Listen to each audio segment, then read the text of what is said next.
Muy buenos días a todos, hermanos. ¿Cómo están? Qué bueno, gracias a Dios. Los hermanos de Ciudad del Carmen, muy buenos días a todos ustedes, que se encuentren todos bien en nombre del Señor.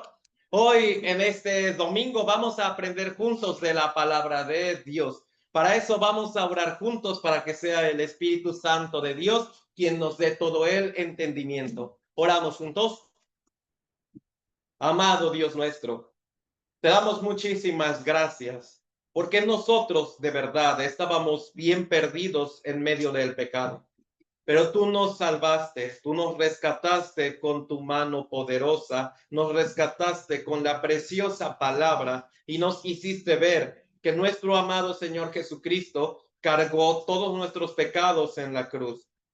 Hace 2000 años nos has perdonado por medio de la muerte y sangre de nuestro Señor, y su resurrección nos confirma la vida eterna que nos has regalado a cada uno de nosotros. Queremos vivir de la manera esforzada, queremos vivir de la manera adecuada delante de ti. Aprendiendo el mensaje de las 7 iglesias, hoy concluimos este tema con la iglesia Laodicea. Enséñanos, por favor, con tu preciosa palabra, para que nosotros podamos vivir más activamente delante de ti. Consuela y anima el corazón de los hermanos que están tristes y afligidos. Por favor, siempre refuerza y dale todo ánimo y poder a aquellos que están predicando tu palabra arduamente, especialmente en las iglesias de Villahermosa y de Ciudad del Carmen. Cuida y guarda a todos los amados hermanos. A esta hora pedimos que el Espíritu Santo guíe los labios del predicador y abra el corazón de todos los oyentes para poder escuchar bien tu palabra. Todo esto lo pedimos en el precioso nombre de nuestro Señor Jesús. Amén. Vamos a buscar, hermanos, Apocalipsis capítulo 3. Si por favor puede pasar a la escuelita. Apocalipsis capítulo 3,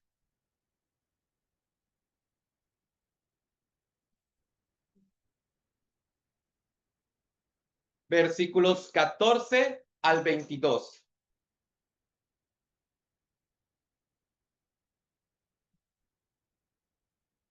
Apocalipsis capítulo 3,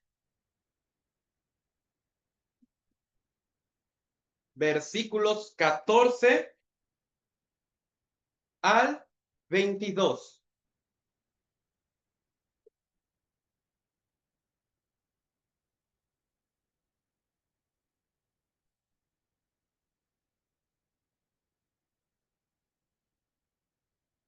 Apocalipsis capítulo 3, versículo 14 al 22.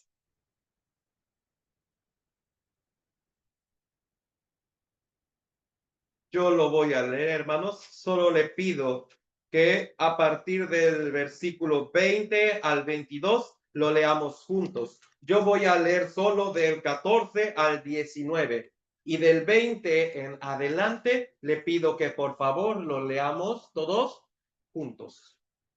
Comienzo yo.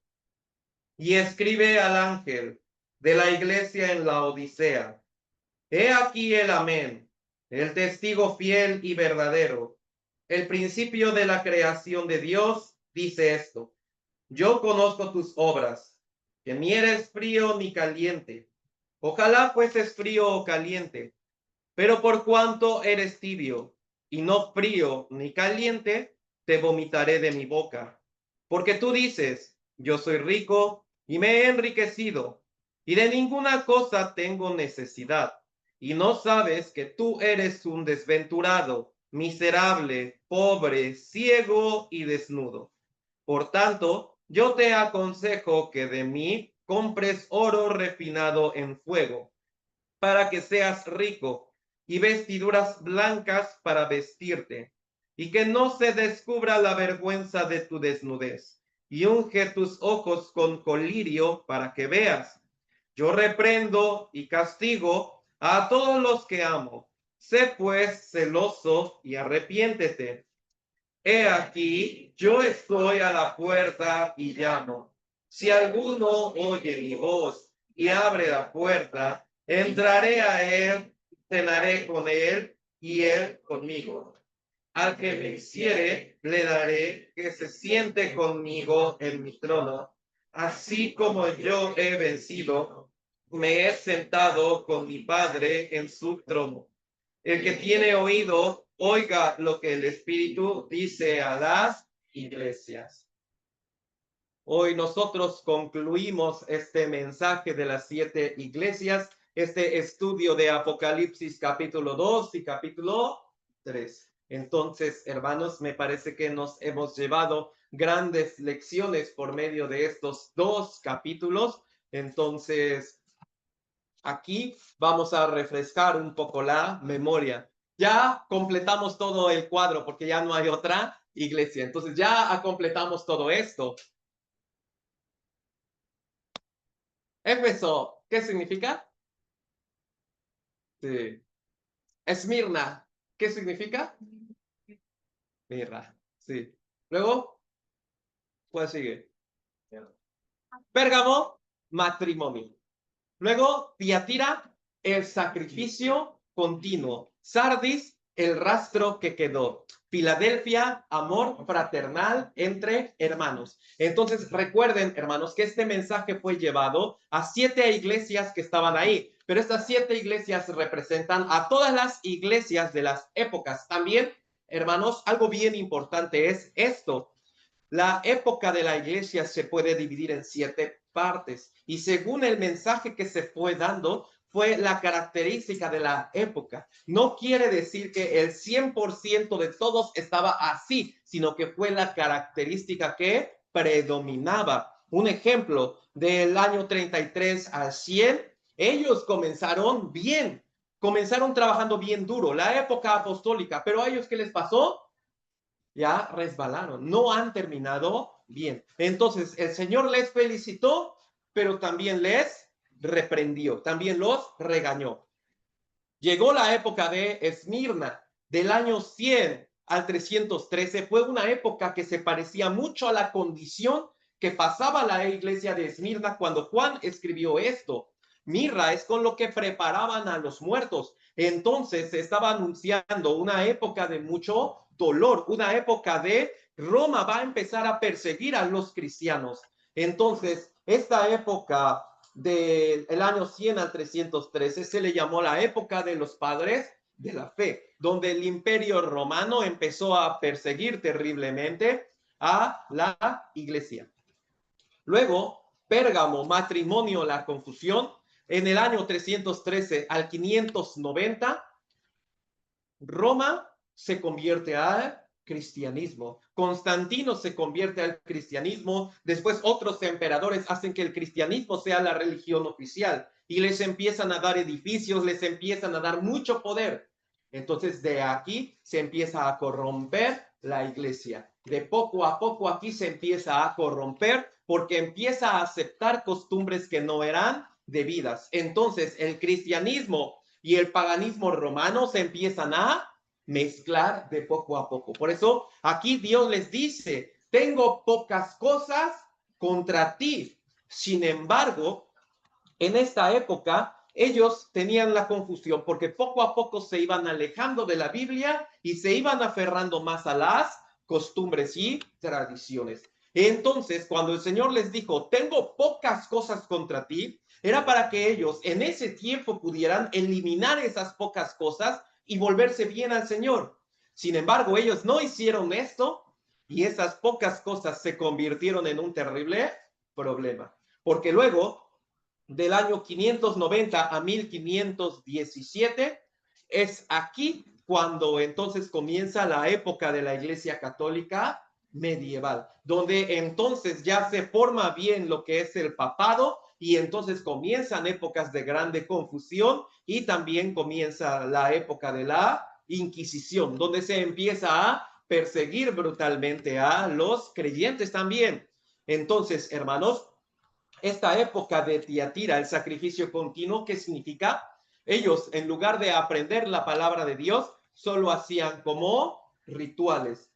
Llega, se sienta, se para, se sienta, se hinca, se sienta, se para, se sienta, se hinca, así todo el tiempo. Ya no es el tiempo de escuchar la palabra, sino es el tiempo de que todo el tiempo están haciendo así, parados, hincados, sentados, luego parados, así.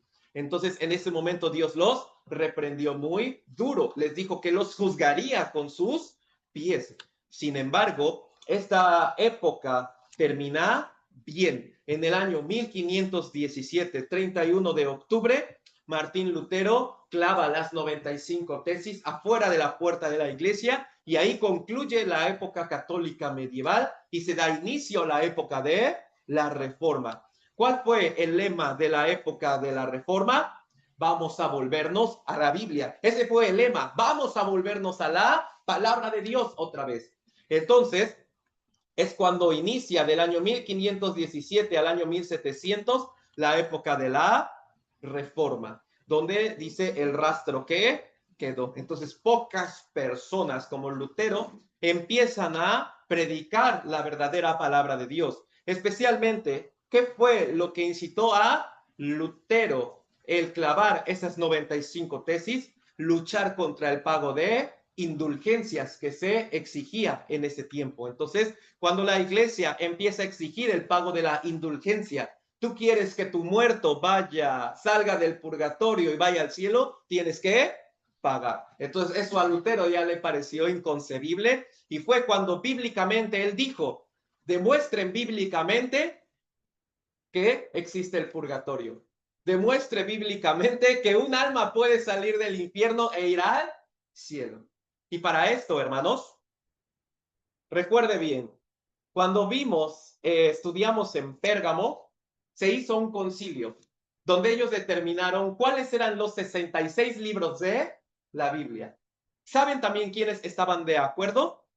También en ese tiempo los que después se iban a llamar la Iglesia Católica. También estuvo de acuerdo en estos 66 libros. Pero ¿cuándo le anexó los otros 7, 8 libros? En la época de la Reforma. ¿Por qué? Porque cuando Martín Lutero y los reformistas decían, compruébennos por medio de la Biblia que esto es así, ellos empezaron a meter los libros apócrifos, donde los judíos le oraban a los muertos, donde los judíos ofrendaban por los muertos. Entonces, esos libros se llaman macabeos. No sé, ¿los ha escuchado de ellos?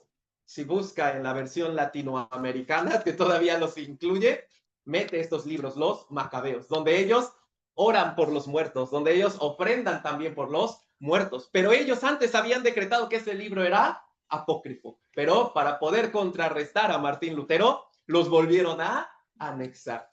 Y es por eso que esas Biblias tienen más libros que las Biblias que nosotros manejamos. Entonces, aquí se hizo un gran debate y se hizo un gran problema. Sin embargo, los reformistas cometieron un error muy grave. Sí, comenzaron a predicar muy fuerte el evangelio, pero ya no siguieron la guía del Espíritu Santo. Ya no siguieron la guía de la vida cristiana. Solo predicaron el evangelio, pero empezaron a meter sus propias ideas también. Y entonces estos reformistas, muchos de ellos también terminan metiendo otras doctrinas que no tienen nada que ver con la Biblia. Y estos reformistas se empiezan a pelear entre ellos, se empiezan a golpear, a matar también entre ellos. Por eso Dios también a esta iglesia de Sardis la reprendió mucho. Tienes nombre de que vives y estás muerto.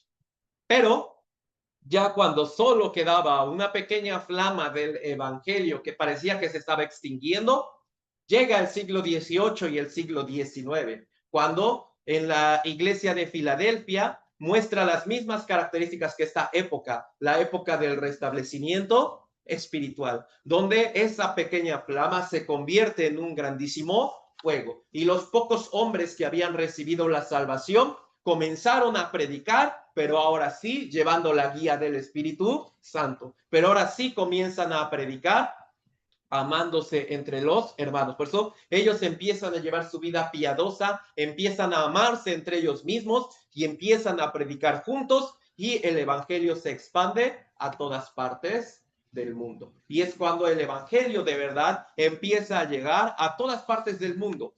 Hermanos, Inglaterra en esta época fue el epicentro del evangelio. Inglaterra funcionó como el epicentro del evangelio. De hecho, hermanos, hubo una época de la historia donde los musulmanes iban a tomar el control de todo el mundo, pero pocos lugares entre España e Inglaterra lucharon hasta el fin contra esto y pudieron vencer a la religión de los musulmanes, y es cuando vieron la necesidad de debemos predicar este evangelio a todo el mundo. Entonces Inglaterra tomó esa decisión y empezó a mandar misioneros a África, China, India y todo el resto de Europa. Entonces, hermanos, es aquí cuando se comienza a predicar muy fuerte. Amor fraternal entre hermanos. Pero, hermanos, luego llega el siglo XX hasta la actualidad. Y es cuando entonces llega la última época de la iglesia, que se parece mucho a la época de la Odisea. Hermanos, la Odisea significa complacer al pueblo. Hermanos, es la época de la iglesia contemporánea. Es el reflejo de la época eclesiástica en la que nosotros estamos viviendo. Hermanos, Éfeso recibió como el Señor le alabó, pero también lo regañó. A Esmirna solamente le alabó.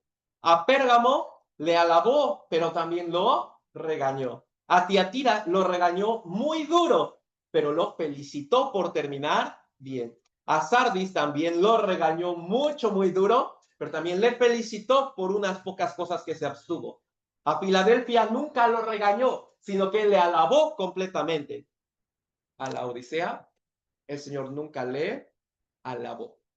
A la Odisea, el Señor nunca le felicitó. Si vemos desde el versículo 14 hasta el 22, la Odisea solo se llevó regaños y advertencias muy fuertes. ¿Es triste o no? Tan triste. ¿Pero por qué? ¿Qué pasó? Porque son épocas totalmente contrarias y que están pegadas. ¿Cómo de Filadelfia pudo pasar a ser la Odisea? ¿Cómo de una época de amor fraternal y de evangelización tan fuerte, cómo pasó a ser una época tibia, que es como se describe? Hermanos, hoy nosotros vamos a aprender sobre eso. Por eso aquí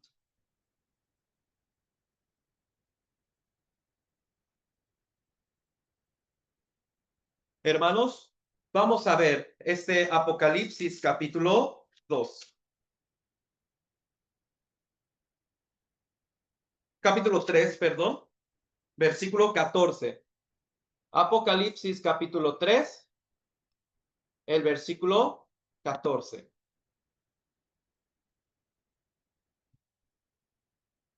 Vamos a leerlo juntos, por favor.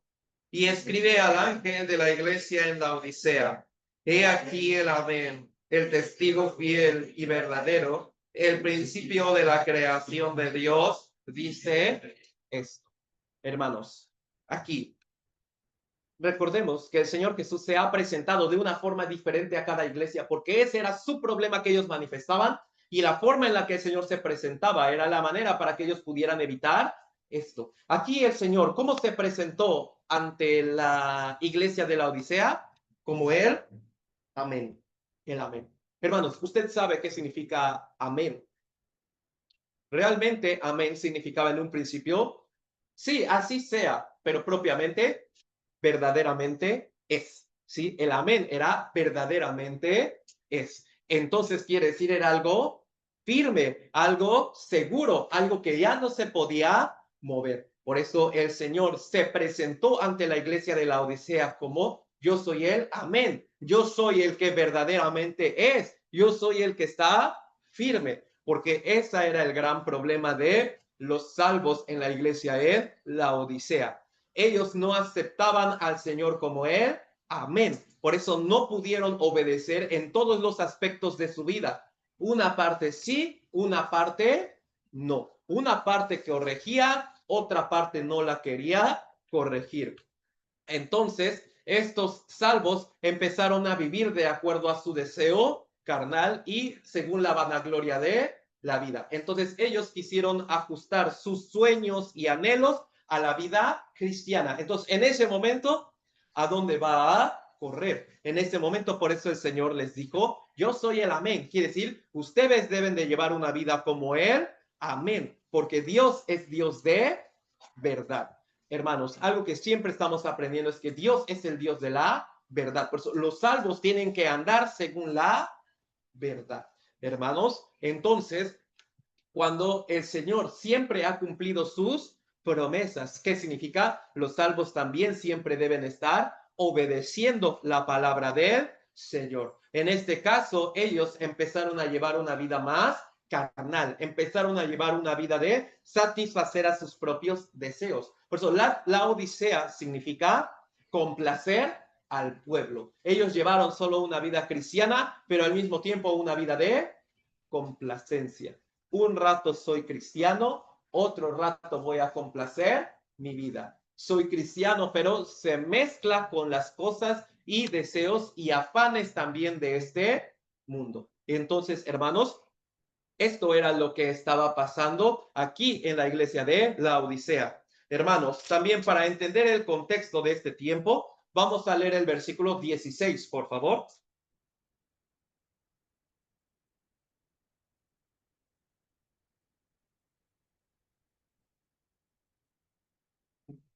Vamos a leer juntos el versículo 16, lo leemos juntos. Pero por cuanto eres tibio y no frío ni caliente, te vomitaré de mi boca. ¿Por qué el Señor les ha dicho de esta manera? Aquí en la Odisea, arriba de un monte, había un manantial de agua mineral. Pero ese manantial, su agua era caliente. Era caliente. Sin embargo, ese manantial como derramaba como un río y entonces esa agua al ir fluyendo se entibiaba. Las personas cuando veían como ese río, esa agua ya estaba tibia y salada. Por eso las personas que no lo sabían iban y tomaban esa agua. Cuando la tomaban, ¿ellos qué hacían? La escupían. No la podían aceptar. Esa tibieza no la podían aceptar en sus bocas. Por eso esto era muy conocido en la Odisea, que todo el que tomaba esa agua la iba a vomitar. Entonces el Señor, ocupando eso, dijo, espiritualmente así son ustedes. Al ir fluyendo en descenso hacia este mundo, todo lo que esta iglesia le quería ofrecer a Dios, ¿qué hacía Dios con esto?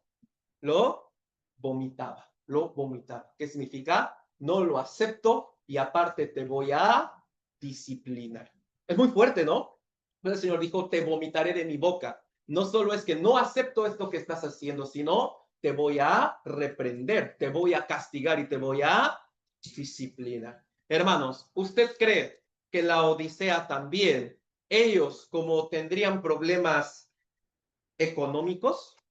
Mire, este capítulo 3, versículo 17, yo leo, porque tú dices, yo soy rico y me he enriquecido y de ninguna cosa tengo necesidad. Y no sabes que tú eres un desventurado, miserable, pobre, ciego y desnudo. Ellos económicamente sí vivían bien. Económicamente ellos vivían muy bien. Esta era una ciudad que económicamente estaba muy bien. Sin embargo, precisamente por vivir en una ciudad que económicamente estaba muy bien, ellos se enfocaron más en sus trabajos, dejando poco a poco su vida cristiana. Entonces, de poco a poco ellos se fueron entibiando. Sin embargo, al ser una ciudad económicamente bien, ¿qué es lo que predomina?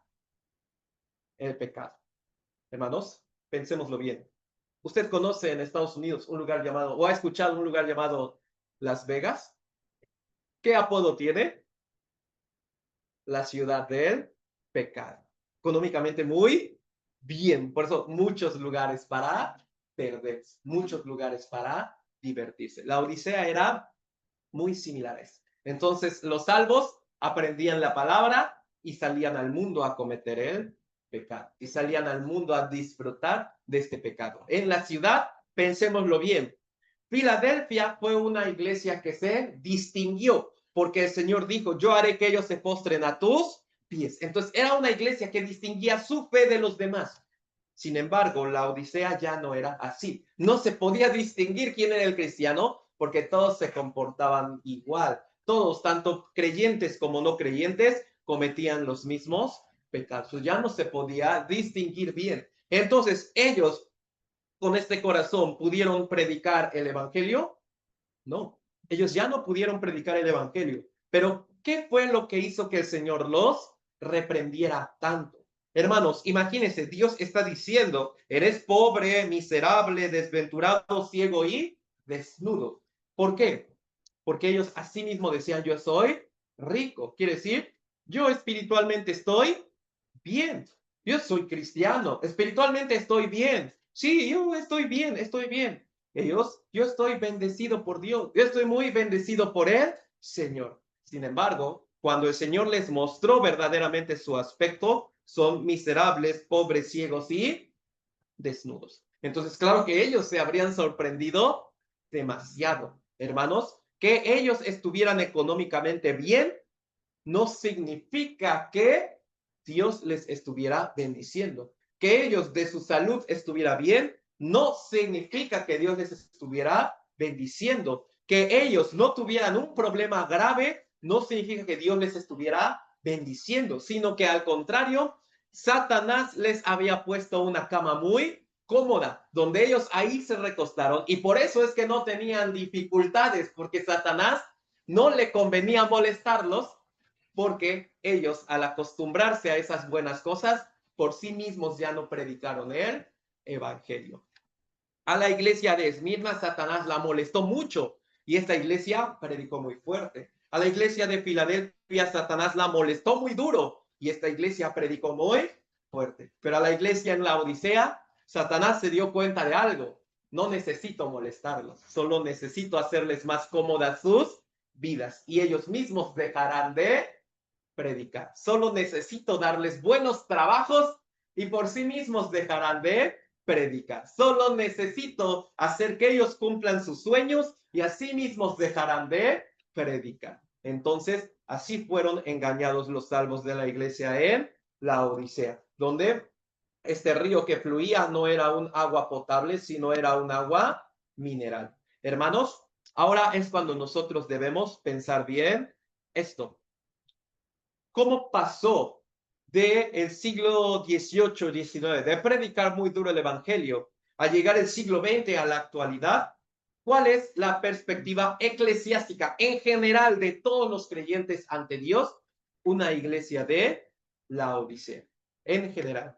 Hermanos, del cristianismo salieron un montón de denominaciones, que si los pentecostales, que si los presbiterianos, que si los evangélicos, que si los adventistas, que si los estos, que si los otros, que si así, y cada uno hace cosas diferentes. Y cuando cristiano con cristiano se encuentran, oye, ¿qué denominación eres tú? Sabiendo que de la Biblia no había salido ninguna denominación, sabiendo que de la Biblia no había salido ninguno de estos términos, sino fueron términos que los hombres mismos fueron adquiriendo, fueron términos que los hombres mismos, según su costumbre, eran una misma iglesia, pero se pelearon entre ellos, formaron otra iglesia con otro tipo de idea y entre estos se pelearon y así empezaron a formar todas las denominaciones y religiones que hoy conocemos, donde todos dicen esta misma frase: no importa tu religión, no importa tu denominación, todos creemos en el mismo Dios, ¿sí o no? Y esa es precisamente la frase que a Dios más le debe irritar por esta misma cosa. ¿De dónde han salido todas estas religiones? Si el cristianismo era uno en el inicio, era uno nada más, los apóstoles predicaban una sola cosa. No había católico, no había testigo de Jehová, no había mormón, no había el cristiano pentecostal, no había el cristiano así. Solo era uno. De hecho, los mismos creyentes no se autodenominaron cristianos, sino que a ellos la gente del mundo les llamó cristianos. Ellos no dijeron somos cristianos, sino al ver la vida de Cristo y al ver que esas personas seguían esa misma vida, la gente del mundo reconocía, ellos son cristianos, o sea, ellos se parecen mucho a su maestro, pero no fue un nombre que ellos mismos adquirieran. Hermanos, ¿Qué empezó a hacer la iglesia en este tiempo, en esta época contemporánea? Hablando generalmente de todos los creyentes. ¿Qué empezó a hacer? Es muy difícil abstenerse de las cosas del mundo. Entonces, ¿qué tenemos que hacer? Hay que mezclarse con ellas. Hay que mezclarse con ellas. Y cuando se han mezclado, los que estaban ardiendo como los creyentes, con los que estaban congelados como los incrédulos, se mezclaron. Y se hizo la época de la iglesia tibia. ¿Cuándo más pasó esto? Y esto es algo bien interesante. ¿Por qué cree que esta es la última época de la iglesia, hermanos? Después de esta iglesia, la Odisea, acaba, vienen los 7 años de la gran tribulación, viene el juicio. ¿Sabe? Pasó algo bien similar en la época del diluvio. Hermanos, vamos a buscarlo, por favor, en el libro de el Génesis, capítulo 6.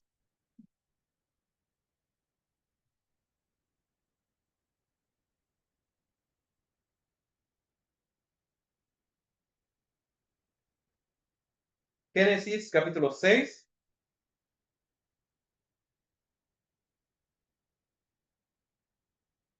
versículo 1 al 2. Génesis, capítulo 6, versículo 1 al 2.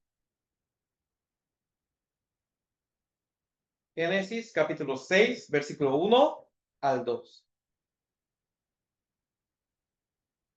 Vamos a leerlo juntos, hermanos. Vamos a leerlo juntos, por favor. Aconteció que cuando comenzaron los hombres a multiplicarse sobre la faz de la tierra y les nacieron hijas, que viendo los hijos de Dios que las hijas de los hombres eran hermosas, tomaron para sí mujeres, escogiendo entre hermanos. ¿Por qué dice? Comenzó a multiplicarse sobre la faz de la tierra los hombres. ¿Por qué habla así? De repente empezaban a nacer más personas. Antes estaba como que controlada la tasa de natalidad y la tasa de mortalidad. Pero de repente como que la tasa de mortalidad ya no era tanta. Entonces la tasa de natalidad creció y por eso se sobrepobló la tierra. Por eso en un periodo muy corto se sobrepobló la tierra. Y había dos descendencias, la descendencia de Caín y la descendencia de Set. La descendencia de Caín totalmente volcada al mundo. La descendencia de Set invocando el nombre de Dios. Por eso la descendencia de Set eran los hijos de Dios, hijos de Dios. Y la descendencia de Caín, los hijos de los hombres. Entonces, esa era la distinción de Dios. Esta descendencia de Set que invoca el nombre de Dios son los hijos de Dios. Pero esta descendencia de Caín, que está totalmente volcada al mundo, son los hijos de los hombres. Entonces, empiezan a multiplicarse de repente en un periodo muy corto los hombres. ¿Y qué hace la descendencia de Set, que invocaba el nombre de Dios? Se mezcla con la descendencia de Caín. Hermanos, aquí cuando está diciendo, viendo que los hijos de Dios, no se refiere a ángeles. Bueno, muchos dicen, los ángeles se mezclaron con las mujeres y le nacieron gigantes. He escuchado que muchas iglesias así predican, pero eso no es cierto, porque Jesucristo dijo, los ángeles no se pueden casar, los ángeles no tienen deseo sexual porque no tienen cuerpo, entonces no puede hacer esto. Entonces, estos hijos de Dios son la descendencia de Set, que ellos comenzaron a invocar el nombre de Jehová y se mezclaron con la descendencia de Caín. Después de eso, ¿qué vino? El juicio y el diluvio. Se parece mucho a esta época. En el siglo XX, la medicina mejora mucho. Comienza la revolución industrial y se reduce la tasa de mortalidad. Asciende la tasa de natalidad. Y en el siglo XX aumenta un montón la población mundial. Y los que estaban predicando muy fuerte el evangelio, ¿qué hacen?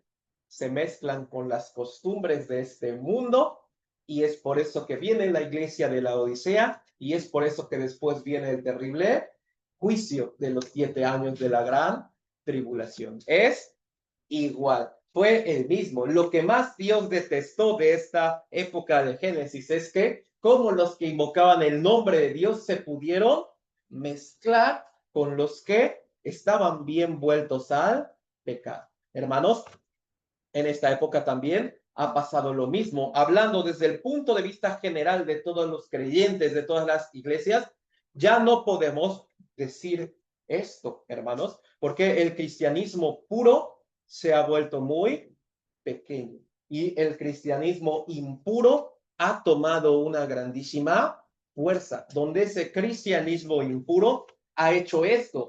Un rato invoca el nombre de Dios y otro gran rato parte de su vida cometiendo los mismos pecados. Ya no tiene el deseo de predicar el evangelio, sino que ha caído en el egocentrismo espiritual. Ha caído en ese egocentrismo en solo voy a complacerme yo. Ya no sirvo de la mano del Señor para predicar el evangelio, sino solo quiero que el Señor me complazca en mi vida. Por eso, hermanos, piénselo bien. ¿Por qué? En general, desde el punto de vista de las iglesias, ¿cuántas verdaderamente están predicando el evangelio verdadero? Hermanos, seamos bien sinceros. Todas predican de Dios, ¿sí o no? Todas predican que Cristo es bueno, ¿sí o no? Pero muchas que predican solo prosperidad. Ese es su tema favorito, prosperidad. Y una hora vamos a hacer esto, hacer esto. Y luego, hermanos, Dios los bendice a todos. Hermanos, Dios les bendice aquí. Prosperidad y diezmo. Prosperidad y diezmo son los temas favoritos. Y estas personas, cuando dan el diezmo, solamente enriquecen a todos los que están a cargo de la iglesia. Solamente parece que los que están a cargo reciben la bendición de Dios prosperando materialmente. Y los que están diezmando se vuelve más pobre todavía. Por eso, ¿cómo ve Dios eso? Como algo tan abominable, porque han ocupado el nombre de Dios solamente para complacerse. Han utilizado el santo nombre de Dios, utilizan la santa palabra de Dios solamente para complacerse a sí mismos. Muchas personas, ¿por qué solo vienen a las iglesias en generales? Solo porque ahí van sus conocidos, solo porque ahí es el lugar en que les inculcaron, solo porque ahí es el lugar donde les gusta más estar. Por eso en esta iglesia me prohíben esto, me voy a pasar a la otra iglesia donde ya no me lo prohíben. Entonces solamente busca complacerse. Pero hermanos, ¿cuántas iglesias de verdad predican sobre el pecado tan fuerte como Juan el Bautista y Jesucristo así lo predicaron? ¿Cuántas iglesias de verdad predica el evangelio puro, tal como el apóstol Pablo así lo predicó? ¿Cuántas iglesias de verdad está predicando la guía de la vida cristiana, así como en la Biblia viene? Hermanos, ¿cuántos predicadores solamente hablan de su propia idea y su propia mente sin usar la palabra de Dios? Demasiados. Pero ¿cuántos de verdad? ¿Cuántas iglesias están predicando la palabra de Dios tal y como así está escrito? Hermanos, si somos sinceros, son muy pocas. Son muy poquitas las que de verdad está predicando el evangelio. Las iglesias en general, ¿usted cree que tienen el deseo de predicar el evangelio? Solo tiene el deseo de autocomplacerse más, de cómo sentirse mejor, de cómo poder descansar un rato de su problema para luego seguir en los mismos pecados. Pero su vida no cambia en nada. Su condición espiritual no cambia en nada. Por eso el Señor ha dicho, en general, desde el punto de vista de Dios, en general, vivimos en la época tibia de la iglesia, donde dice que es creyente, pero se comporta como un incrédulo. Por eso tiene boca de creyente y tiene corazón de ateo. Su boca invoca a Dios, cree Dios, pero su corazón actúa como si Dios no existiera. Actúa sin temor de Dios. Por eso en ese momento, claro que, ¿qué dicen todos estos creyentes? Amén, aleluya, gloria a Dios, Dios te bendice, yo me siento bendecido, fortalecido por Dios. tú eres un desventurado, miserable, pobre, ciego, desnudo. ¿Por qué? Está en la condición espiritual tan terrible y espantosa, pero él mismo sigue diciendo, yo soy bendecido por Dios. Entonces, hermanos, estoy hablando desde el punto de vista general de la iglesia, donde también el creyente se convirtió en una generación de cristal y la iglesia tiene que complacer a los creyentes para que estos no se vayan. Y la iglesia tiene que ceder ante los deseos de los creyentes para que estos no se vayan. Hermanos, sin embargo, nosotros debemos entender bien esto. Siendo este el punto de vista general de la iglesia, nosotros debemos entender cómo yo puedo vencer eso, cómo yo puedo vencer ese tipo de vida. Primeramente que nada, hermanos, lo que debemos pensar es esto. Me estoy congregando en la iglesia que de verdad está predicando el evangelio verdadero. Estoy congregándome en la iglesia donde de verdad yo pude nacer de nuevo y recibir la salvación.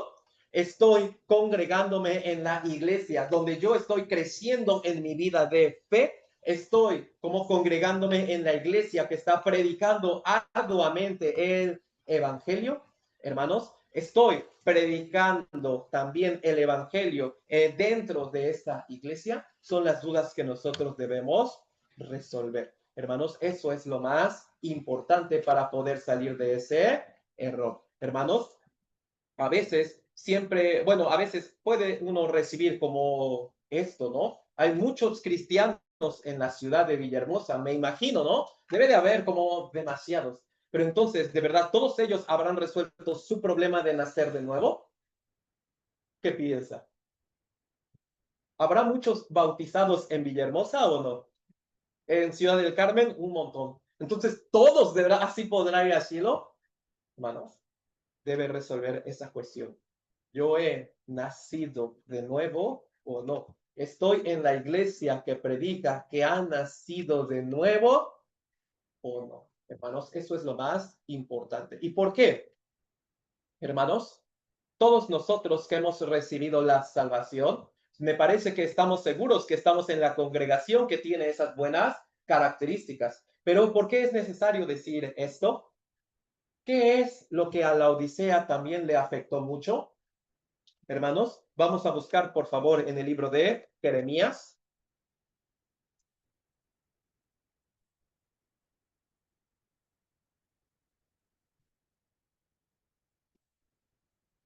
Capítulo 17.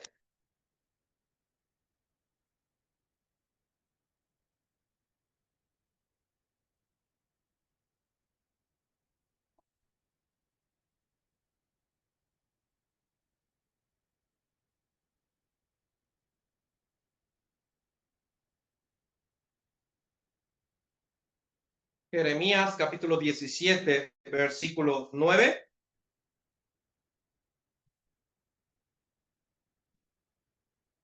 Jeremías 17, 9.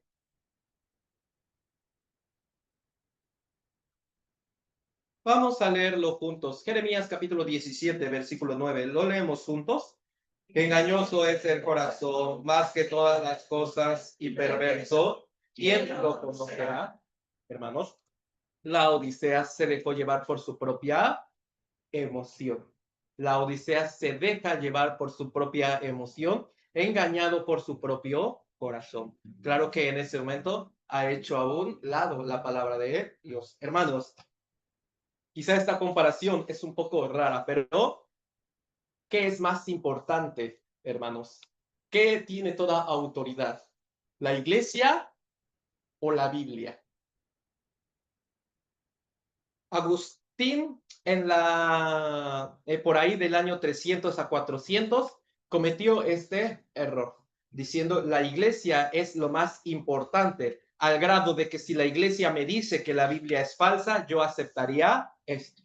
Entonces, Agustín cometió este gravísimo error. ¿Por qué? Porque por sobre la iglesia está la palabra de Dios. Entonces, la iglesia no debe regir sobre la palabra de Dios, sino la iglesia debe ser regida por la palabra de Dios, teniendo la Biblia como el estándar más grande que puede haber, enseñando con mucho temor la palabra de la Biblia sin cambiar ningún tipo de cosa. Sin embargo, los creyentes pueden comenzar a darle más importancia a la iglesia que todo a la palabra. Es por eso que muchos congregantes, su corazón se queda pegado a otras congregaciones. Por eso aún se predica la palabra verdadera en otro lugar, pero yo no puedo dejar mi congregación porque mi corazón ya se quedó pegado ahí. No es una fe lo que se quedó pegado, es su emoción, es su corazón lo que se quedó ahí pegado. Hermanos, es por eso que cuando uno recibe la salvación, como lo hemos aprendido, recibe la misma instrucción que Lot y su familia. No miren atrás. Dejen todo atrás y solo sigan hacia adelante. La esposa de Lot ha volteado y se quedó paralizada. La iglesia de la Odisea voltea a ver su corazón, voltea a ver su emoción y se queda paralizada, donde ya no se mueve ni para adelante ni para atrás y se convierte en una época tibia. Por eso, hermanos, es que uno no puede sentirse contento porque haya muchos cristianos en el mundo. Uno no puede sentirse contento porque se predica en muchas iglesias que Dios es bueno y así, porque a la vista de Dios no está contento realmente con esta época, porque aunque hay muchos cristianos, hay muy pocos nacidos de nuevo. Hay muy pocos que han resuelto su problema de pecado. Hay muy poquitos que de verdad han logrado recibir la salvación. Es por eso que entendiendo esto, toma mucho valor esta palabra que el Señor dijo. San Mateo capítulo 7.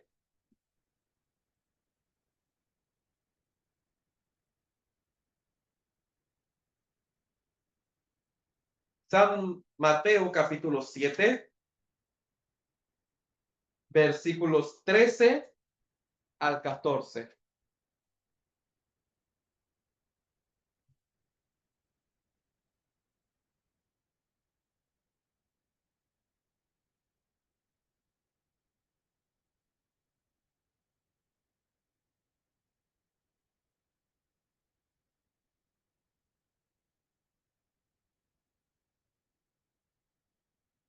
San Mateo capítulo 7,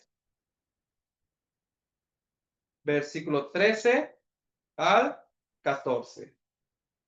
Vamos a leerlo juntos, por favor. Entrad por la puerta estrecha, porque ancha es la puerta y espacioso el camino que lleva a la perdición, y muchos son los que entran por ella, porque estrecha es la puerta y angosto el camino que lleva a la vida, y pocos son los que la hallan. Hermanos, entonces está diciendo esto: estrecha es la puerta, angosto el camino que lleva a la vida y pocos son los que la hallan. Pero dice el versículo 13, la puerta como más ancha, el camino espacioso, muchos entran por ella, pero es la puerta de perdición. Puede haber muchos cristianos, muchos creyentes, pero si ellos no han resuelto su problema de nacer de nuevo, si ellos no han resuelto su problema de salvación, sigue por el camino ancho. Sigue por ese camino ancho que está llevando a la perdición. Por eso, hermanos, nosotros a veces podemos decir, él también es cristiano, ella también es cristiana. Es posible, pero es nacido de nuevo, es lo más importante, es lo que nosotros debemos asegurar y checar, no que sean cristianos, no que lean la Biblia, no que estén bautizados, de verdad han nacido de nuevo, de verdad han recibido la salvación estas personas. Entonces, hermanos, pensémoslo bien, ¿por qué pocos son los que la hallan? Cuando dice esta palabra pocos, ¿a qué nos debe recordar? Está diciendo Noé y pocas personas se salvaron, solo 8. Pero ¿por qué solo 8 personas se salvaron del diluvio? ¿Porque era muy difícil? Solo 8 con todo su corazón querían buscar de Dios. Al resto se le dio toda la oportunidad, una puerta abierta del arca, pero esos muchos no tuvieron el interés. ¿Por qué? ¿Qué estaban haciendo esas personas mientras Noé predicaba, mientras la puerta estaba abierta, ¿qué hacían esas personas? En Mateo 24 el Señor dijo, estaban comiendo, bebiendo, casándose y dándose en casamiento, hasta que llegó el diluvio y se los llevó a todos. Ellos se estaban ocupando más por su propia vida. Ellos estaban poniendo por centro su propia vida, descuidaron de entrar por esta puerta. No son pocos, porque Dios ha determinado que se salven pocos. Dios ha determinado que ojalá se pudieran salvar todos. El problema es que muchas personas no quieren buscar de Dios verdaderamente. Muchas personas solo quieren complacerse a sí mismos y por eso no quieren acercarse a Dios. De todos los que estamos aquí, cuando hemos invitado, ¿quiénes les han dicho? Yo no quiero acercarme a la iglesia porque si me acerco sé que tengo que dejar mi pecado. Es que yo no me quiero acercar a la iglesia porque si me acerco sé que tengo que cambiar. O sea, voluntariamente ellos ya saben esto y voluntariamente deciden quedarse en ese pecado. Entonces, pero ellos son ateos, no, son creyentes de Dios, pero no quieren acercarse a Dios. Ellos creen en Dios, pero no quieren conocer a ese Dios. Ellos dicen, soy bendecido, pero ¿cómo puede ser si se queda con su mismo pecado y con su misma vida? Eso no puede ser así. Por eso, pocos son los que la hallan, pocos son los que de verdad quieren buscar a Dios con todo su corazón. Hermanos, ¿por qué ahora nosotros estamos aquí escuchando la palabra en Villa y en Carmen? ¿Por qué? Porque de verdad con todo el corazón queríamos conocer a Dios, porque de verdad con todo el corazón nosotros queríamos resolver nuestra situación espiritual. Entonces con ese corazón el Señor nos guió al lugar donde se predica eso, nos envió al lugar donde se puede resolver todo este problema. Por eso, hermanos, el corazón voluntario de la persona es sumamente necesario. Hermanos, entonces, entendiendo esto, teniendo como punto esto, no importa si es cristiano, lo más importante es, ha nacido de nuevo. Por eso vivimos en una época donde los cristianos le tienen que predicar a los cristianos. En la época de Filadelfia, los cristianos le tenían que predicar a los paganos. Ellos creían en otro tipo de dioses, pero estamos en una época donde los cristianos le tienen que predicar a los cristianos, increíblemente. Estamos en una época que refleja a San Mateo capítulo 4, donde llega Satanás ocupando la palabra de la Biblia contra Jesús, que también está ocupando la palabra de la Biblia. Satanás llega recitando el Salmo 91 y Jesucristo le contesta con el libro de Deuteronomio. Hoy vivimos en esa época donde los cristianos que no han recibido la salvación, ellos con la Biblia que defienden, la salvación se pierde. A esta otra cosa, la salvación se obtiene por esto y lo otro. Y llegan los cristianos verdaderos con la Biblia diciendo, no, la salvación se obtiene por fe, la salvación no se puede perder. Entonces vivimos en ese tipo de época donde Satanás con los cristianos falsos ocupa la Biblia y Dios con los cristianos verdaderos también ocupa la Biblia. Por eso es una guerra, hermanos, que es muy rara, muy rara. ¿Por qué? Porque la mayoría de los cristianos, aún siendo cristianos, no ha nacido de nuevo. No ha nacido de nuevo. Sí es cristiano, sí se ha bautizado, pero no ha recibido la salvación. No ha resuelto el problema del perdón de todos sus pecados. No tiene la seguridad de poder ir al cielo. Entonces les hago una pregunta, hermanos. Los que han recibido la salvación, ¿tenemos la responsabilidad de predicar más fuerte o no? Mucho más fuerte. Pero hermanos, ¿qué piensa? Predicarle, como en la época de Filadelfia, a los paganos, ocupaban la Biblia, con un conocimiento muy básico. Pero en nuestra época, con un conocimiento muy básico de la Biblia, ¿será suficiente? No, porque a los que les vamos a predicar también conocen de versículos. Ellos también memorizan, también conocen de la Biblia. Por eso entonces, nosotros, ¿cuánta más palabra debemos guardar en nuestro corazón? ¿Por qué cree que nuestra iglesia está recitando los versículos cada domingo? ¿Por qué cree? Debemos memorizarlos porque es nuestra arma para poder predicar bien ese evangelio, hermanos. Por eso es que nosotros no es que solamente tengamos que predicar con mucha fuerza, sino también predicar con muchísima sabiduría de Dios. Por eso es que nosotros venimos, escuchamos, memorizamos y estudiamos mucho la palabra de Dios. Hermanos, entonces nosotros lo primero que debemos aclarar es eso. Yo estoy en el lugar donde se predica verdaderamente el evangelio. Yo estoy en el lugar donde de verdad se predica la palabra de el Señor. Ah, sí. Entonces, hermanos, ¿qué es lo que ahora nosotros debemos hacer? Vamos a regresar a Apocalipsis.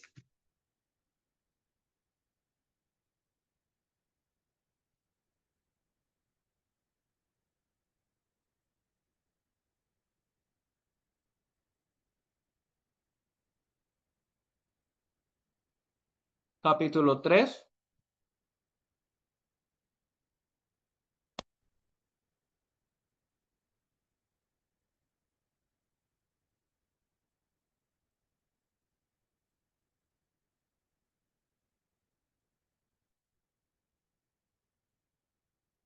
Apocalipsis capítulo 3, versículo 18.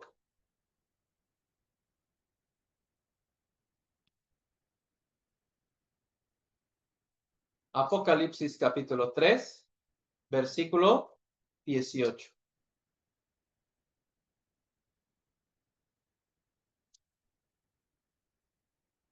Vamos a leerlo todos juntos, por favor. Apocalipsis capítulo 3, versículo 18, lo leemos juntos. Por tanto, yo te aconsejo que de mí compres oro refinado en fuego, para que seas rico y vestiduras blancas para vestirte, que no se descubra la vergüenza de tu desnudez, y unge tus ojos con olivo, para que ves. Y hermanos, un momento.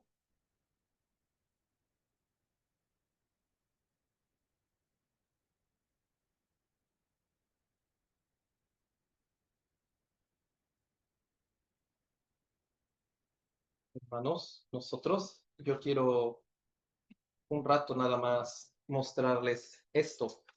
¿De dónde salió nuestra iglesia?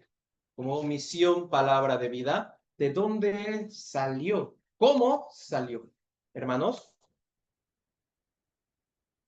unge tus ojos con olirio. ¿Eso qué significa? La palabra de Dios es la única que puede aclarar nuestros ojos. La Odisea tenía esta virtud. En esta ciudad había la escuela de medicina especializada en los ojos más avanzada en esa época. Ahí estaba en la Odisea, la escuela de medicina que se especializó en los ojos y ellos hicieron como un colirio, como una medicina para los ojos, donde curaba muchas enfermedades en ese tiempo.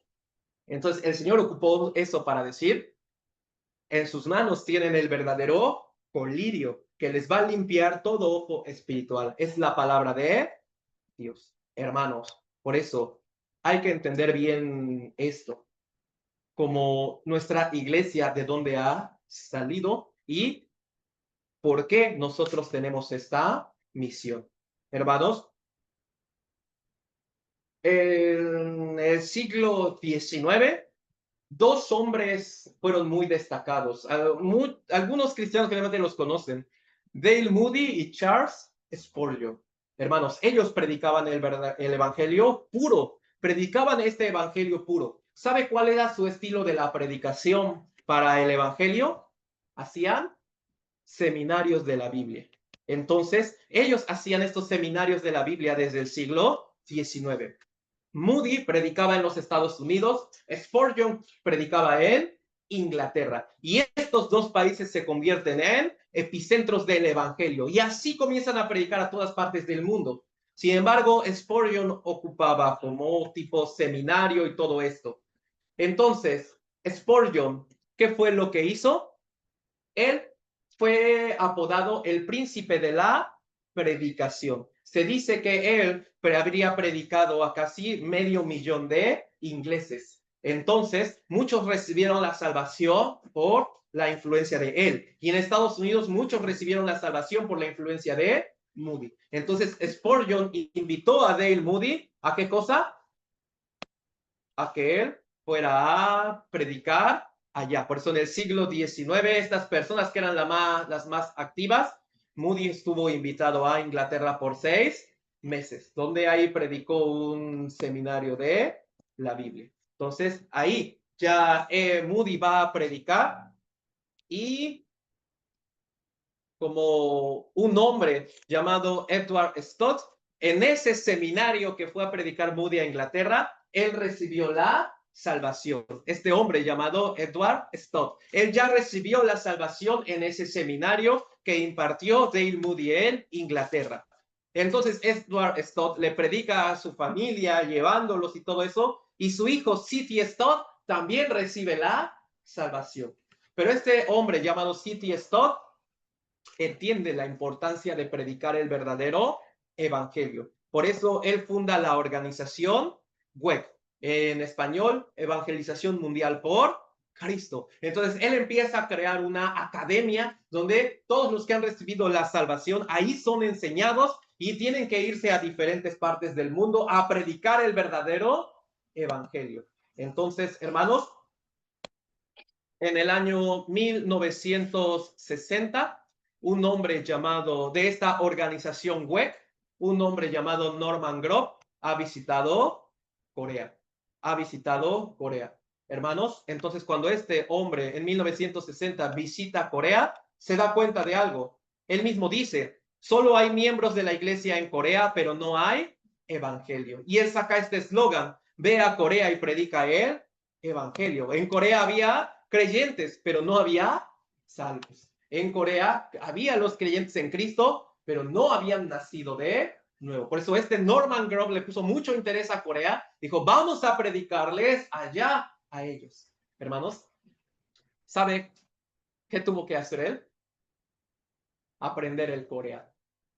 Y así lo tuvo que predicar. Con el poco coreano que él sabía, así lo empezó a predicar. Entonces, con ese corazón, hermanos, le empiezan a tomar como mucha importancia a esto. Y claro que la organización web sigue enviando a muchas personas para que prediquen el evangelio. Pero en este caso, hermanos,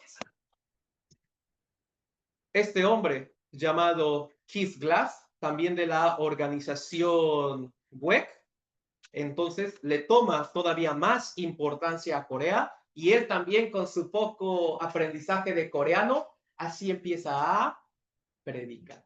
Así empieza a predicar. Entonces, hermanos, un hombre en Corea llamado Juan Ri, él recibe la salvación. Este hombre llamado Juan Ri, él recibe la salvación por la predicación de ellos. Hermanos, entonces, este hombre llamado Juan Ri es el que comienza a predicar este evangelio que él recibió. Lo conoce, ¿no? Es el que vemos cada miércoles. Ahora ya está abuelito, pero en ese tiempo él recibió la salvación y así comienza a predicar esta misma salvación que él había recibido. Entonces, ese seminario que desde Dale Moody impartió llegó hasta Corea muchos años después. Entonces, él recibe la salvación y comienza a predicar. Primero, solo. Entonces, comienza a predicar con otros y tienen que ir caminando y todo eso para andar predicando la palabra. Entonces, aunque hubo muchas dificultades, el Señor fue añadiendo las almas que habrían de recibir la salvación. Aquí están los primeros seminarios del pastor. Hermanos, con bocina, con sillas, con cafecito y pan al final, con camionetas que los lleven a sus casas. Y así comienza a predicar el evangelio. Estos son los primeros seminarios. Tenían que rentar salones de escuela. Ellos mismos tenían que vender sus propias cosas. En ese tiempo lo más preciado que tenían era un como horno de microondas. Pues se lo dieron a un estudiante para que lo vendieran. Este estudiante lo vendió y se robó el dinero. Por eso, entonces, ¿ahora qué vamos a hacer? Ni modos. Así nada más a predicar. Entonces, las almas se empiezan a aumentar y para el año 1980 comienzan los retiros. Estas son las fotos del retiro de verano del año 1980. Así los pastores en los lugares que se rentaban, las albercas que se tenían que poner al momento, las comidas tan sencillas que ahí había. Año 1980. Años antes, Corea del Sur enfrentaba una de las crisis económicas más fuertes que podía haber. Entonces, hermanos, una vez un arquitecto de nuestra iglesia coreano, él ya era abuelito. Ustedes saben cómo se saludan ellos, ¿no? Añojaseo, no sé, sudo casi. Pero él me explicó, ¿sabe de dónde deriva esta palabra? ¿De dónde? En un principio significaba, ¿ya comiste? Porque eso era el saludo. Era una crisis económica tan fuerte que ellos no podían comer a diario. Entonces su saludo era este, ¿ya comiste hoy? Entonces así después ya se convirtió en un hola y todo eso. Atravesaban las crisis económicas más fuertes y ¿ustedes creen que eso les impidió predicar? No, con más fuerza. Entonces, hermanos, para los años 1980 ya iba tomando forma nuestra iglesia. Para los años 1990, la cantidad de salvos se había aumentado exponencialmente. Ve aquí, hermanos, guarde este dato. Esto, 1980. Esto, que aquí estamos viendo, 1990. ¿Cuántos años pasaron? Guarde estos años. 10 años pasaron. Y miren, así han crecido. Así han crecido bastante. ¿Por qué? Porque todos ellos se sacrificaron. Y entonces, hermanos, así comienzan a aumentarse los retiros de verano. Y entonces, hermanos, ¿sabe qué le pasa al país de Corea del Sur? Empieza a avanzar tecnológicamente. Tecnológicamente empieza a avanzar y su economía empieza a crecer. Entonces, ahora los hermanos ya tienen una fuente económica bien estable. ¿Saben qué hacen nuestros hermanos? Ya su economía ha avanzado demasiado. Entonces, ya ellos ya pueden vivir bien. No es así. Ellos inician la misión mundial. Si Dios nos permitió este crecimiento económico, es porque Él quiere que estos recursos sean ocupados para predicar el evangelio. Y voluntariamente ellos deciden ser pobres. Tienen el dinero, pero deciden ser pobres para dar todo este dinero a la evangelización mundial. Y entonces, hermanos, en una cierta reunión de dudas, estaremos listos para enviar misioneros a otros países si no tenemos el sustento suficiente para los que están acá. Sí, entonces voluntariamente los pastores se fueron. No importa, yo recibiré una ayuda o no, ellos se fueron a predicar África, Japón, Rusia, Mongolia. Los cristianos le tienen que empezar a predicar a los cristianos, porque se dan cuenta que lo que había pasado en Corea estaba pasando en todo el mundo. Hay iglesias, hay cristianos, pero no hay nacidos de nuevo. Entonces ellos, entendiendo ese error, empiezan a predicar el evangelio puro. Y Corea del Sur se convierte en el epicentro actual del evangelio, donde ellos empiezan a mandar a misioneros a todas partes del mundo. ¿Y ahora qué tienen que hacer esos misioneros? Lo mismo que hizo Kisglas, aprender las lenguas de a dónde van a ir y con esa poca lengua tienen que predicar este evangelio, porque ellos así lo recibieron. Con alguien que no era coreano y no hablaba coreano más que un poquito, recibieron la salvación y ellos se encargaron de predicar este evangelio. Y, hermanos, así es como se empieza a predicar el evangelio, llegando hasta África y todas partes del mundo. Hermanos, fue así como nuestra iglesia salió. Cuando llegó a México, aproximadamente 2007 es cuando inicia la misión en México. Entonces, hermanos, el pastor David Park es el encargado de la Iglesia Nacional. Él llega a México por ahí del año 2007, 2008 y comienza solo a predicar el evangelio. Sin conocer a nadie, él solo llega a México y así comienza a predicarle a las personas. Un hermano recibe la salvación y ese hermano tiene familia en el estado de Veracruz, allá se van a predicar y esa familia tiene familia en Orizaba y ahí se van a predicar y esos de Orizaba tienen familia en Tehuacán y así se va, así se va, así se va, hasta que del año 2008, 2009 empieza a predicarse, hermanos, el evangelio aquí en México. Por eso nuestra iglesia no salió de un hombre que dijo, no encuentro trabajo, creo que voy a ser pastor para vivir de algo, creo que tengo ganas de ser pastor. No es así. Viene de una línea de hace siglos de predicar el evangelio verdadero. Viene de una misma línea que ha agarrado ese mismo formato para predicar el evangelio. Por eso nosotros debemos sentirnos con mucha satisfacción espiritual de que ¿qué? Dios ocupó la palabra del evangelio como un colirio para limpiar nuestros ojos y ahora estamos permaneciendo en esta iglesia. Entonces, hermanos, pero ahora nosotros nos encontramos con una dificultad muy grande. ¿Qué cosa? Los cristianos le tenemos que predicar a quién también? A los cristianos. No vivimos en un país de paganos, vivimos en un país de creyentes, donde aproximadamente el 86% de los mexicanos creen en Dios, pero no han nacido de nuevo. Entonces nosotros somos los que tenemos que ir a predicarles. Hermanos, nosotros tenemos el colirio que Dios le quiere dar a todas las personas para que ellos también reciban la salvación.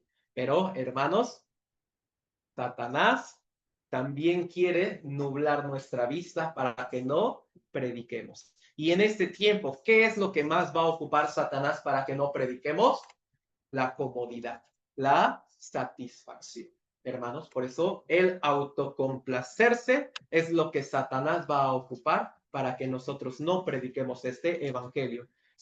Dios me va a mostrar, mira este problema tan grande, la gente no conoce la salvación, tú tienes que ir a predicarle, pero Satanás me va a mostrar, oye, tú tienes mucho trabajo, oye, tú estás muy enfermo, mírate, ni siquiera puedes ir a la iglesia. Mira, no vayas hoy a la iglesia, estás cansado, estás mal, no vayas hoy, descansa, mira, estás bien, tienes un montón de trabajo. Mira, si no trabajas no vas a comer, por eso mejor así quédate.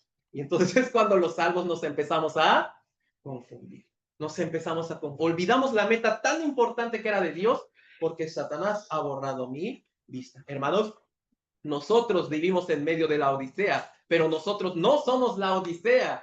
Nosotros debemos ser la iglesia de Esmirna, debemos ser la iglesia de Filadelfia, que debe predicar muy fuerte, pero sabiendo que nosotros tenemos el colirio, la palabra de Dios, que les puede a ellos hacer recibir la salvación, Satanás se enfoca en nuestra iglesia para nublar nuestra vista y hacernos ver que nuestros problemas personales son más importantes que la meta que el Señor nos ha puesto. Entonces, ¿qué es lo que cada salvo debe hacer? Todos los días debe ungir sus ojos con lirio. Todos los días debe ungir su corazón con la palabra de Dios, porque a los salvos les puede llegar a pasar dos tipos de muerte. Hermanos, dos tipos de muerte se refleja en dos creyentes y trabajadores de la iglesia. Primero vamos a buscar Primera de Samuel, capítulo 4.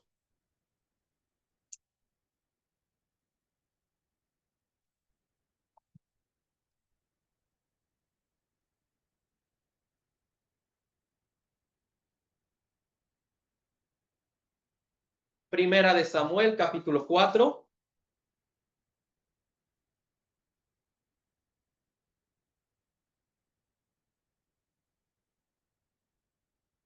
Versículo 15.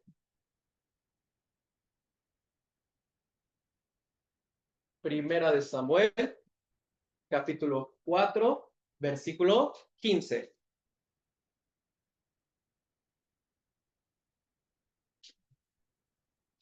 Vamos a leerlo juntos. Primera de Samuel, capítulo 4, versículo 15. ¿Lo leemos juntos?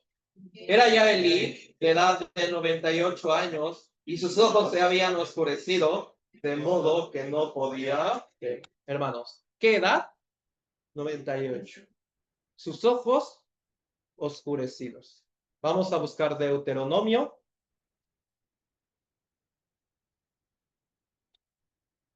capítulo 34.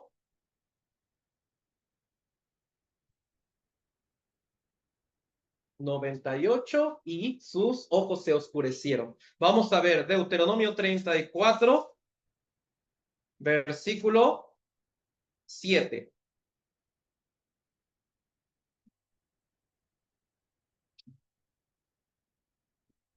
Deuteronomio, capítulo 34, versículo 7.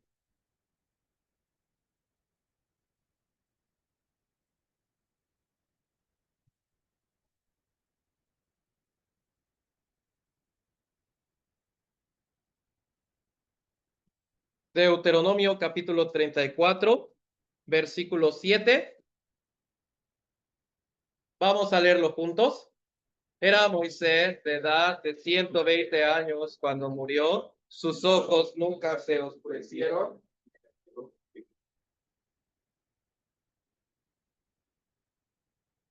Sí, por eso, hermanos.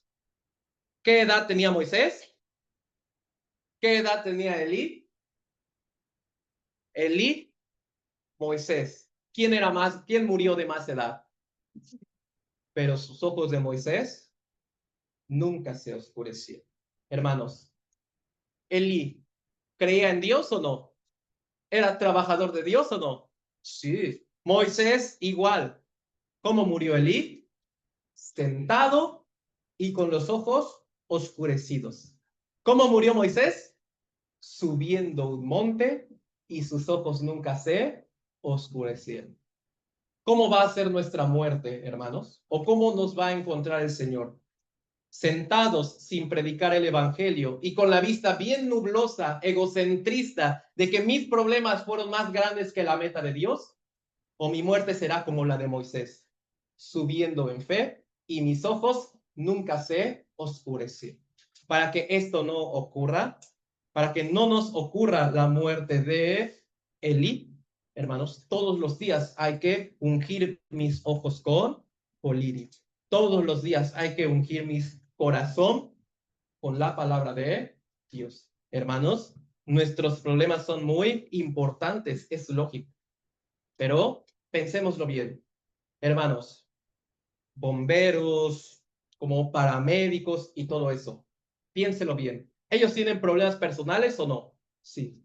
Sin embargo, ¿su trabajo cuál es? Salvar a las personas. No importa, hay un incendio, el bombero se debe meter, arriesgando su propia vida.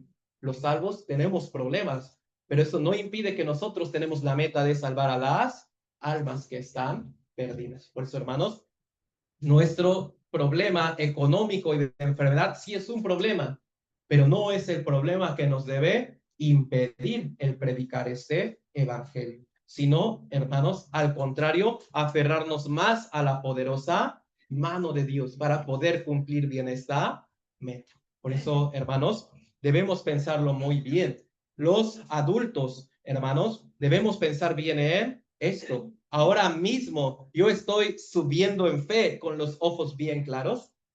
Los jóvenes también, ¿qué plan y qué meta tienen? Los jóvenes, hermanos, ya conocen a saber cuál es su sueño, cuál es su meta. Misionero, yo quiero ser deportista. Misionero, yo quiero viajar por todo el mundo. Unge con colirio tus ojos. Ve bien la meta, porque si hoy cumpliéramos nuestro sueño carnal más grande sin predicar el evangelio y hoy viene el Señor, ese sueño no me serviría de confort, sino sería la vergüenza que yo tengo que cargar cuando vea los ojos del Señor enfrente y me pregunte, ¿qué has hecho con la vida que yo te di? ¿Qué hiciste con el tiempo que yo te di? ¿Qué hiciste con los recursos que yo te di? ¿Cómo puedo ver los ojos del Señor si en este mundo ocupé lo que Él me dio para mi propia complacencia? ¿Cómo puedo ver el rostro del Señor si ocupé las cosas que Él me dio solo para satisfacerme a mí mismo? Sería tan vergonzoso. Pero aún el Señor no me dio muchas cosas. El Señor no me dio mucha salud. El Señor no me dio mucho dinero. No me dio mucho tiempo. Pero todo eso yo se lo entrego a Él. Entonces, con gran amor puedo ver el rostro del Señor cuando Él venga por segunda vez. Por eso, hermanos, lo sabio es, hay que trabajar para lo eterno y ocupar lo presente solo como sustento para Él, presente y ya, pero trabajando para las cosas eternas. Hermanos, cuando la puerta del arca se cerró, ¿qué fue lo que más lamentaron las personas? ¿No trabajar más duro? ¿No generar más dinero? ¿cómo no me metí al arca? ¿Cómo no pude meterme al arca? Si Dios me diera un minuto más, saldría corriendo a esa arca. Pero ya no hay tiempo. Cuando el Señor venga por segunda vez, ¿qué será la que todos los que se queden se lamenten? ¿Cómo no creció mi empresa? ¿Cómo no cumplí mis sueños? ¿Cómo no recibí la salvación? Si tuviera una hora de vida nada más, ocuparía para escuchar el Evangelio y recibir la salvación. Por eso, hermanos, nuestro trabajo es tan precioso. Hermanos, pensemos bien en esto. Dios nunca envió a los ángeles a predicar el Evangelio. Dios mismo no predica el Evangelio. Si nosotros vemos en la época de la iglesia, cuando las personas dejaron predicar el Evangelio, pues este no se anunció. Este no se anunció. Las personas lo dejaron de predicar y Dios no lo predicó desde el cielo. ¿Por qué? Porque Dios ya cumplió su trabajo, ya perdonó nuestros pecados por medio de la sangre de Cristo. Nuestro trabajo es predicar este evangelio. Pero si nosotros no predicamos, nadie lo va a hacer. Si nosotros no abrimos nuestros labios, nadie lo va a hacer. Dios no va a mandar ángeles desde el cielo. Dios mismo no abrirá su boca para hacerles ver en sueños o visiones. Si nosotros cerramos nuestra boca, no se va a predicar el evangelio. Pero si nosotros abrimos nuestros labios, se va a predicar el evangelio muy bueno. Hermanos, les dije que guardaran una cantidad de años, ¿no? ¿Cuántos serán? 10. Y ustedes vieron en fotos. ¿Cuántos eran en 1980? Poquitos. ¿Y cuántos eran en los 90?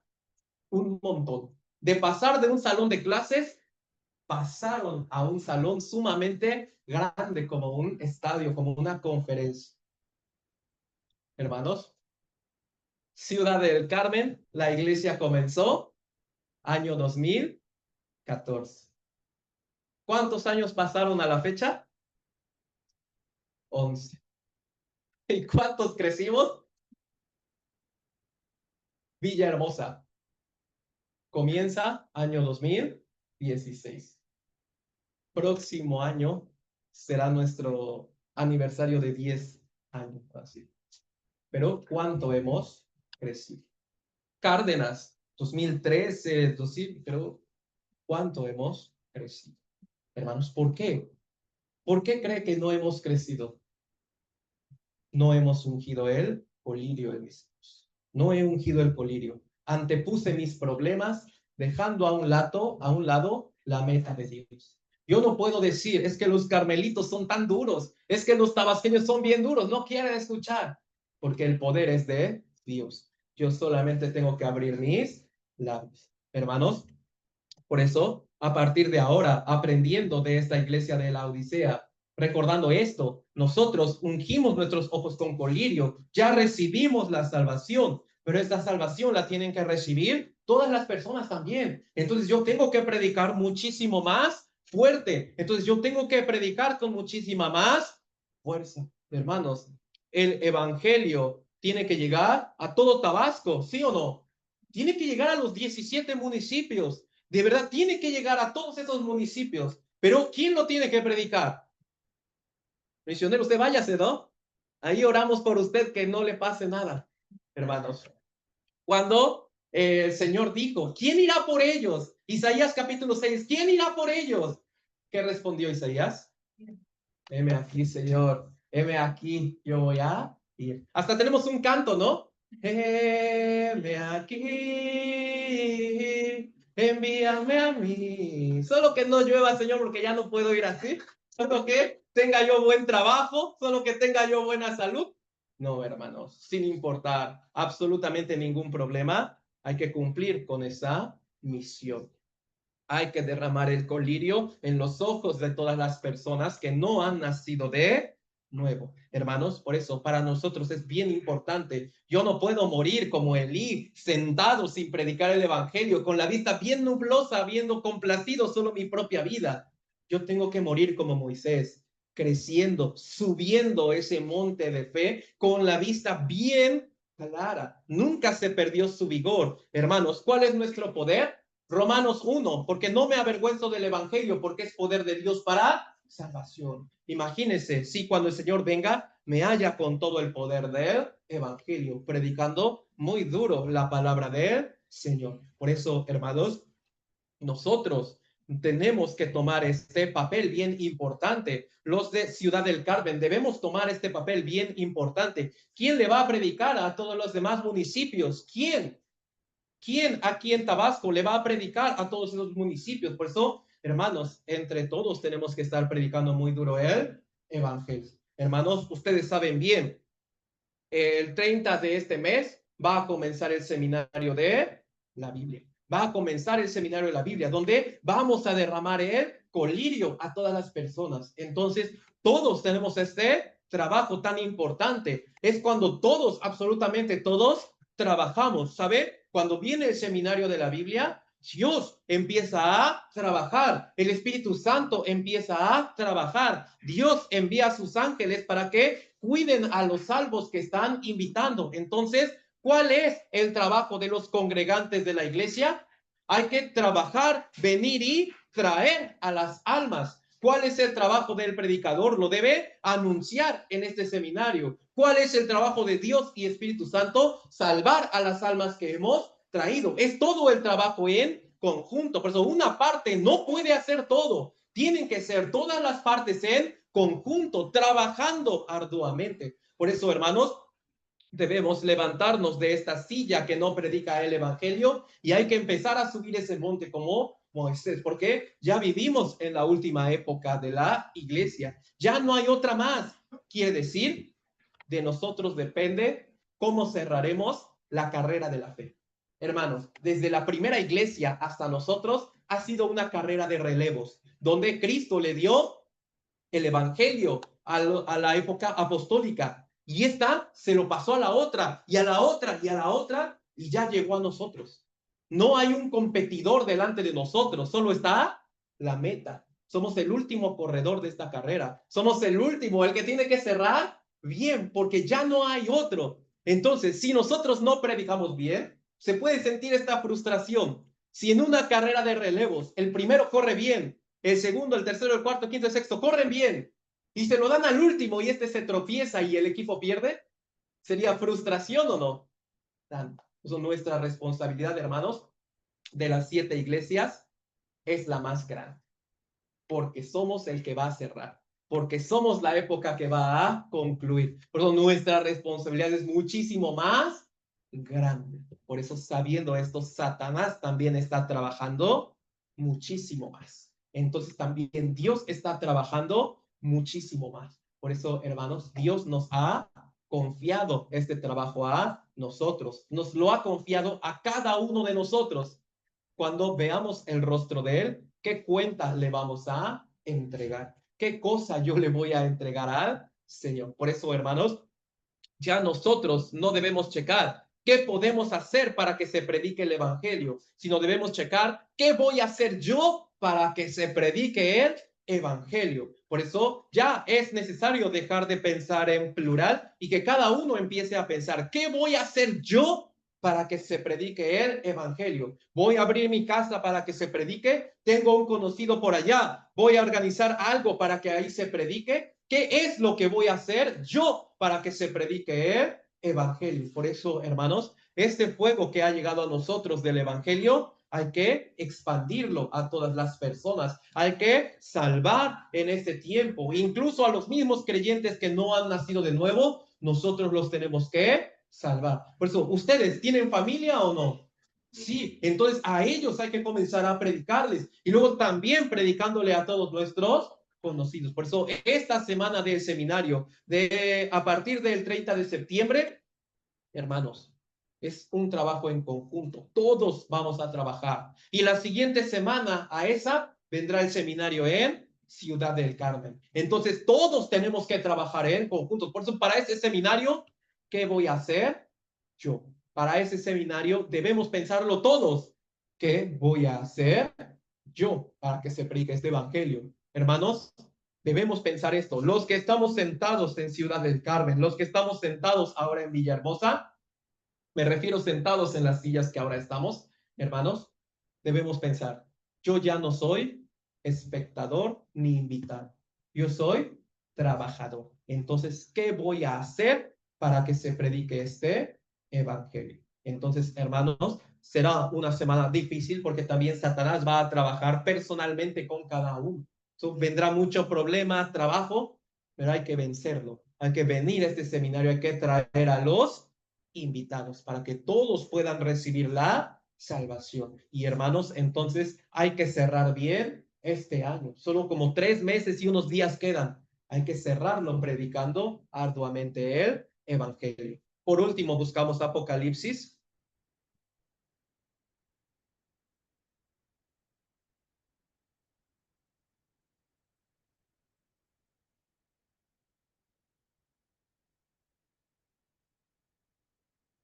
Capítulo 16.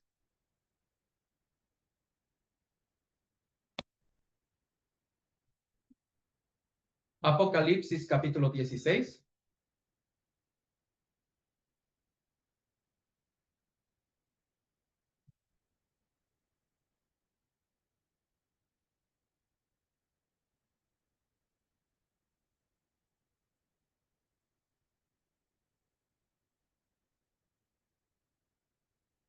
Versículo 12.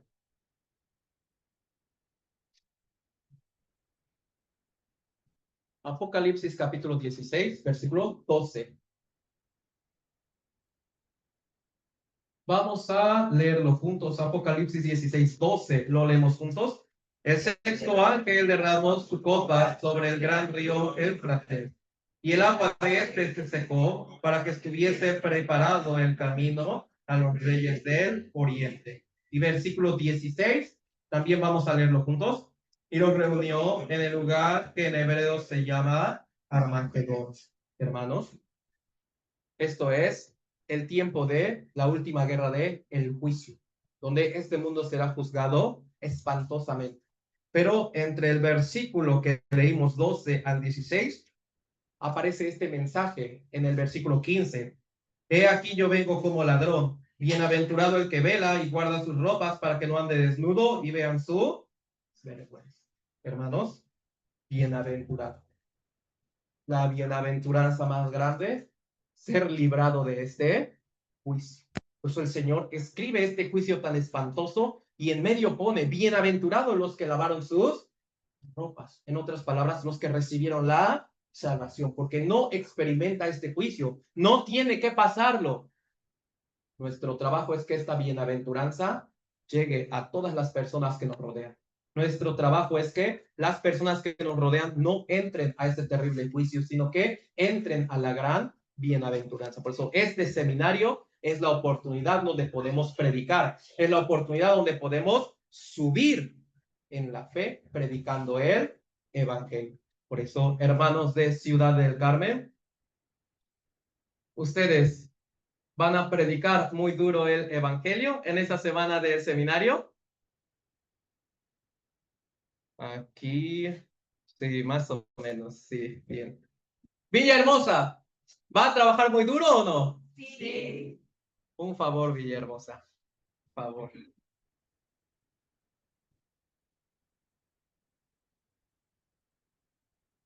Un momento.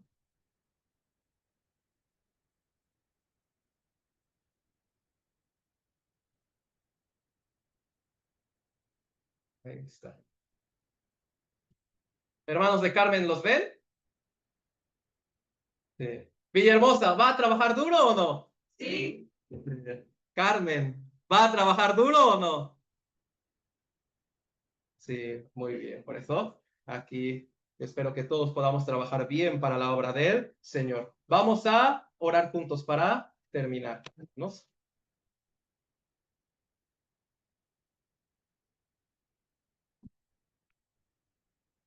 Oramos juntos.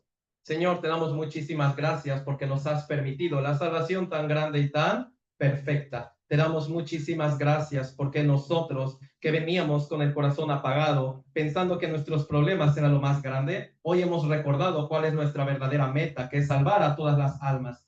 Ya vienen las semanas del seminario en Villa, en Carmen. Por favor, obra y actúa poderosamente y que el Espíritu Santo nos dé toda la fuerza para traer a todos los invitados. Nosotros de verdad queremos levantarnos de esta silla y comenzar a predicar el evangelio. Queremos que nuestros ojos sean tan claros como los tuyos para poder ver que lo más importante es salvar a todas las almas. Por favor, en Villa, en Carmen, a todos los amados hermanos, siempre cuídalos, guárdalos para que podamos predicar más fuerte. Todo el día de hoy lo encomendamos en tu poderosa mano y pedimos todo esto en el nombre de nuestro Señor Jesús.